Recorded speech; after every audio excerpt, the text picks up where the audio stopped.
I see Atlas. It immediately reminds me of Resurgence. I think KZP.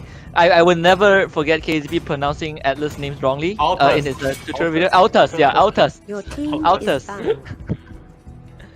Yeah, I definitely like the Atlas pickup. But for me personally wise, I don't really like the Atlas in this coming new patch here. He just nerfed pretty hard. It's balanced now, but in terms of objective wise or split push potential, Atlas is just not that great as a tank compared to heroes like Uranus or Grok. He has just so much creep clear potential. But team fight potential, without doubt, Atlas one of the most annoying tanks ever. Todak played it yesterday, did well, if I'm not mistaken. But today's game, I don't know, man. Yeah, I think Atlas. All right. I think Atlas is like the kind of hero that, you know, traditionally it just doesn't function as normal as a general tank where you just stand in front and soak up damage, right? He just wants to run in, he disrupts you, he catches someone, he RKOs like 2-3 guys into his team, and then he just starts trying to run around and cause chaos.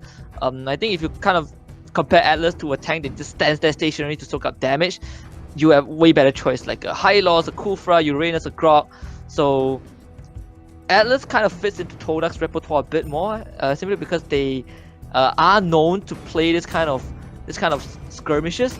But we just have to see, right? Because you are looking at again a carry lineup. You have the Esmeralda and the Valiants kind of balance out in terms of damage and defense. Your team is picking. Yeah, I was about to bring up the Carmilla pickup here. EVOS is one of those teams that really prioritize on having the Carmilla tanks here. And so far, they've kind of changed how Carmilla was playing with this current meta as well. Like last meta, Carmilla is so squishy in early phase. Late game, super tanky. Now it's more like it's a balanced kind of support hero right now. And I really liking EVOS SG's Carmilla pickup just because of how much armor he can just negate away and lifesteal negate away from Esmeralda as well as the Atlas. But I'm worried because the Valer here is just gonna do so much damage from Todak as well, and physical damage department, carry definitely has the upper hand compared to Kimi. So I don't know. Based on the draft, I feel like changing my predictions now. I'm sorry. What about you, Husky? What do you think? I think looking at this draft, it's definitely safe to say that Todak has a more robust draft. But I want to give the benefit of doubt to EVOS SG, right? Because you're looking at, you know, two distinctly different hero selections where Todak has yet to convince me that they have adapted yet. So I'll put my money on EVOS SG based off of that reason, and also because EVOS SG just feel like a more stable team, right? A more solid team coming into this best of 3. Welcome. Right now, you know what? It's time to actually start the games right here. This is gonna be another lower bracket match for you guys. You guys just joined us. We have Todak and EVOS. The two strongest teams from the previous seasons are now in the lower brackets at the verge of elimination, and one will be moving forward. Who is it gonna be? It's in the hands of our casters to tell you the story. Thank you so much for us here, and now we're going into his game 1 between EVOS SG going up against Todak. And so far, Todak is going to be playing a very interesting playstyle here. They're having the Esmeralda up with a support emblem instead of tank or mage role here. So this is my first time seeing a support emblem up on Esmeralda, full-fledged tank Edison Esmeralda ever since Esmeralda has been introduced into this game itself here. And Husky, what are your thoughts on this Esmeralda support emblem now? I think it's pretty interesting because you're looking at, you know, support emblem. It gives you innate cooldown reduction. Esmeralda generally just wants to stay in the fight and, you know, soak out as much shield as possible. There's not much shield on the side of EVOS SG for Esmeralda to kind of soak up per se, but the fact that you can proc your skills more often does give X-Ray the capability to stay alive. As long as this carry can dish out his damage, EVOS actually generally has no way of getting towards the back, getting to the back line, which was why I think So got the execute just to be able to fight a bit more effectively early on alongside this Kimi. But I think for Todak, they are just looking to play this game slow. They are not in a rush. However, it's a big gang on the top lane. They're not able to get away. Yep.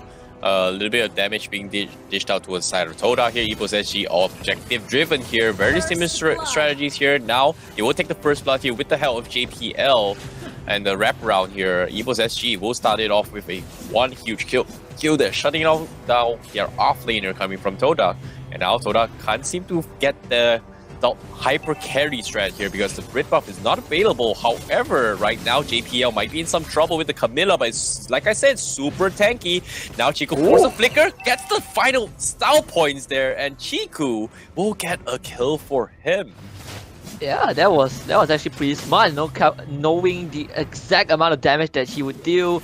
It's getting enough light wheels in to secure this Carmilla. So I would say pretty well for Todak, especially when it goes towards the carry, who has a bounty hunter. Again, 40% extra gold is, I feel like that's way too strong, but that is the case for now.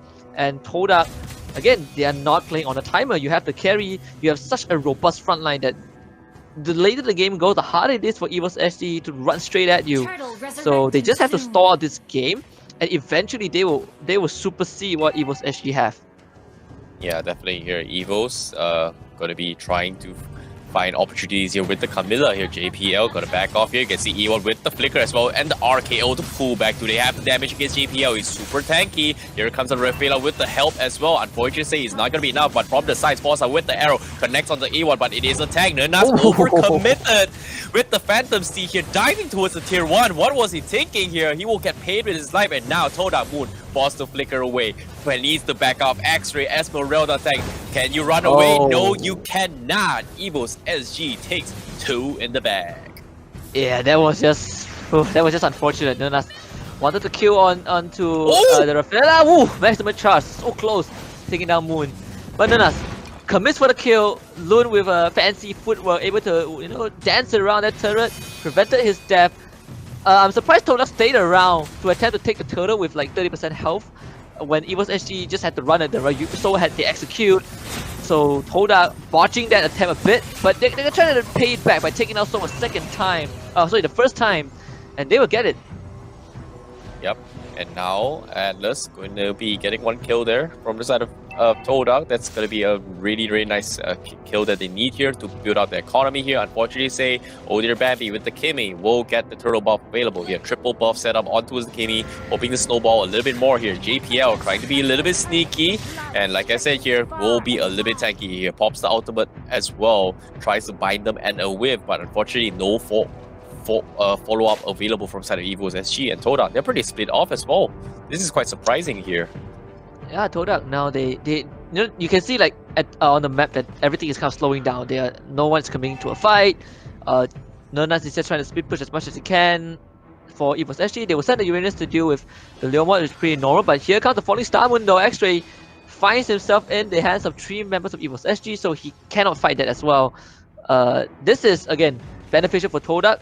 The fact that they're slowing this down gives them more space for Chiku to come online. Same with the tanks to get their items, especially Valet, who can transition into a core. E1 nicely done here. Tries to pop the ultimate here. Purify timing with the Bambi. Will be disengaged properly here, but from the sides as well. Now here comes the Phantom Steed. Nernas doing a lot of damage here, but Dear Bambi, he's thinking about cleaning house. He's got double kill, and from the sides as well, Forza will finish off the carry as well, as Todak loses another one here. Learn with the cold baptism here, and there will be a treble kill for Dear Bambi. And now Todak, they just lose the entire lineup by overcommitting themselves against the presence of Dear Bambi.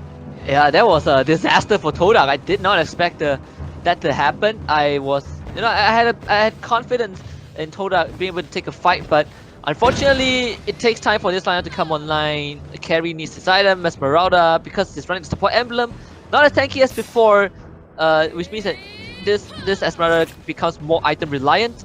Same goes for Moon on the Nernas. Actually, just all 4 members except for the Atlas. I think this is the easiest way to put it.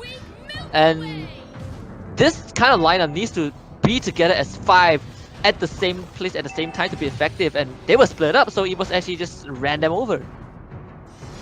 Nicely done there from the side of Lund there with the Rafaela, trying to zone them off, and so far it's doing so well from side EVOS SG. Can they keep up the mobility here? Because currently you can see JPL is being super annoying on the Carmilla, opening the map here, trying to zone them, finding opportunities from the side of EVOS SG to try and get kill potentials here from side of Todak. And Todak, they seem to be at a loss right now because A1 can't seem to be able to open the map for the rest of the teams just because of how much damage EVOS SG is just applying towards the entire map. Same goes for the pressure as well. And Todak, they need to find a way here, but now X-Ray getting connected to Arrow, but it's just behind the base here, behind the safety covers of this tier 3 wall, so it's gonna be a-okay. But Moon now getting arrowed here. Where's the chain damage here? Yes, he will get the kill right there. Todak loses one. EVOS SG, they're getting trapped out as well. X-Ray with a beautiful falling star moon, catching 2, but it's not gonna be enough as they have to disengage to catch on Fossa, but that's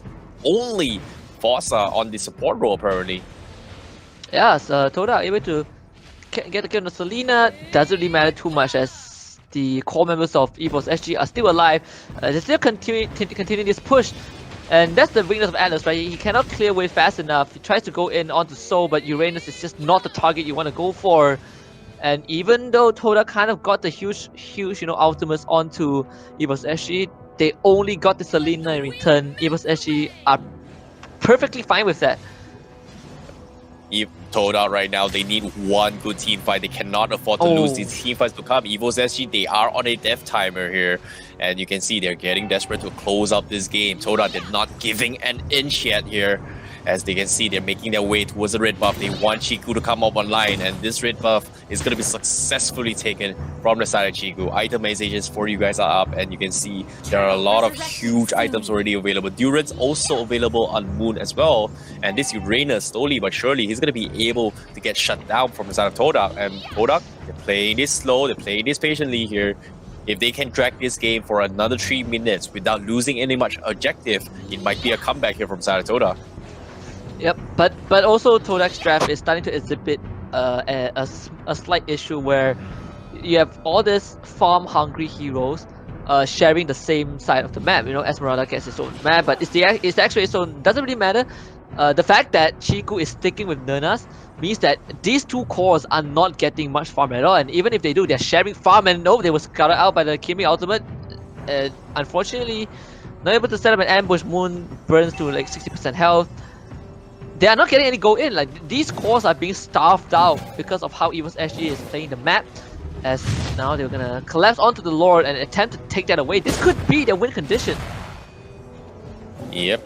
At the same time here, Lord dropping relatively quickly as well. Todak, they need to take this fight here. Forza with the arrow, trying to zone off A1. The Lord dropping into his 20% HP, but now this is where the engagement comes in. EVO SG, JPL overcommitting. He needs to back off. Nice disengage. RKO connects onto 2. They shut down one of the members from EVO. Todak, they're also low. Last HP, but maximum charge from the side of Odir Bambi on the sides here. Bambi! Can he finish the round? That's triple kill. He's so low. The Nas is max as well. The life steal! Nas, can he finish? And the maniac for Odir Bambi. Oh my goodness. Maximum charge? Nope. Unfortunately, doesn't connect for a savage here. Husky. Oh wow. Oh my goodness. Look at this. Wow. Oh! That's the... What? That's the sense. Oh my god, Bambi! Yeah, he might... Bambi! Oh, there's Bambi coming online. Like, he was one hit away from dying. He turns around, he hits the jungle camp, he gets his health back, and he kills off, I believe it was Chiku. I think Todak never... He killed off the Nas. Nah, right. They didn't expect Bambi to add so much spell vamp. That was absolutely crazy. This just gave EVOS SG a huge lead. That entire Lord fight was a setup. Todak committed to that, but they were not able to get Bambi, and Bambi wasn't even fighting with full health. I think he was at like 80%, and he was just like life-stealing his spell vamping, life-stealing his way up. Now EVOS SG gonna start on the Lord again. A 10-0 Kimi with Purify. Todak, they need to take this fight. They need to find a way to get through to EVOS SG. Yep, they need round 2 here. Todak, now the biggest prize for the kill here is if they can kill off Odir Bambi, they're gonna hit a huge chunk of gold right now. And Todak, they're looking for the opportunity here. Can they find Bambi? Because Bambi pretty much showing himself here on the sides.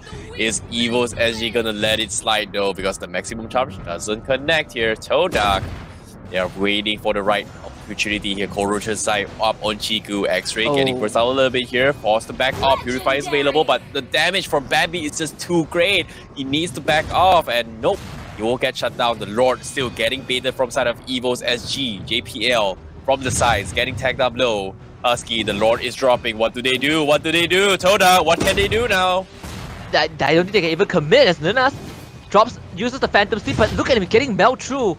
As the Torrents come out from Moon, maximum chance sits on the E1. EVO's actually so patient. They're holding onto the Lord. They're baiting for Todak to commit, and every time Todak walks forward, Bambi just guns them down. And now EVO's actually finally finished off the Lord. They take that objective, and they're looking for staggered members of Todak, and they're gonna find Nana. This Leomon is dead. EVO's SG just playing this so darn well. Well, I like how Soul was able to do that here. Just because Uranus needs to maintain his stack, EVOS SG just let Soul single-handedly tank the Lord by himself just to be able to maintain his stack, whereas the rest of the side of EVOS is just waiting patiently for Todak to make a play, and that triggered discipline coming from EVOS SG was just unreal. Todak was at a standstill for so long, and now Bossa going for the dive, very preemptive, aggressive here, gets punished for it. Now Todak E1 going for the RKO, pulls back too, but no damage output here. As you can see, the Lord is knocking in his way. Chiku trying his best to finish off the rest of the members here. X-Ray pops to Purify, and they will take that Lord successfully here as EVOS SG. They will try and make the best out of it here, as Todak will live to tell another day here, but the tier 3s will fall in the middle lane here, Husky. Yep, and again, another engage on to EVOS SG. They managed to kill off the Carmilla, so JPL will be taken now as Chiku being pretty aggressive, gets hit by the maximum charge. That is the retreat button. Todak able to minimize their loss. They still lose the inhibitor in the middle lane, but could have gone way worse as Forza with the preemptive aggression, the pistol arrow into maximum charge, wanted to assassinate, I believe, Moon, but damage wasn't enough. So Todak managed to hold on this game at least for now, but they have just been severely slowed down. EVOS SG basically extended their lifespan before this carry comes online, and Bambi is now a huge threat. I believe he's almost full slotted with that magic shop, and now Nanas again just not able to do anything. The arrow barely misses, and Todak, will they be able to kill off Soul? They need a kill onto this right now. Soul gets dragged back by Older Bambi from the side. Doing look at those AoE damage. X-Ray catches him off guard, but still Older Bambi survives. Lern will be the casualty here, but what's gonna be next? Nanas from the sides will get finished off instead. Rafaela's passive will kill him off, but Todak, they're disengaging here, but the coronavirus from JPL catches a big one. And Older Bambi with the wrap-up crew. X-Ray, can you survive this? No, you cannot. Triple kill for Older Bambi. 15 kills in the bag. And now the crystal up for grabs, and Todak will lose game number 1 in this lower brackets. Oh my god. So far, history is still on the same path, and EVOS SG with an impeccable game 1. 2 times they baited Todak to go to Lord, and 2 times they wiped Todak. That was just unprecedented. I think Todak, they definitely did try to take initiative, but the fact that EVOS SG were able to split Todak up every time and protect this Kimi, there was nothing that Todak can do, right? They send X-Ray in. X-Ray wasn't dealing damage. Nanas wasn't able to get in. Atlas only never managed to RKO the Kimi even once. And Bambi had Purified. This guy is 15-0, and he's full slotted. He even sold his boots. This guy is so darn fat in this game. Yeah.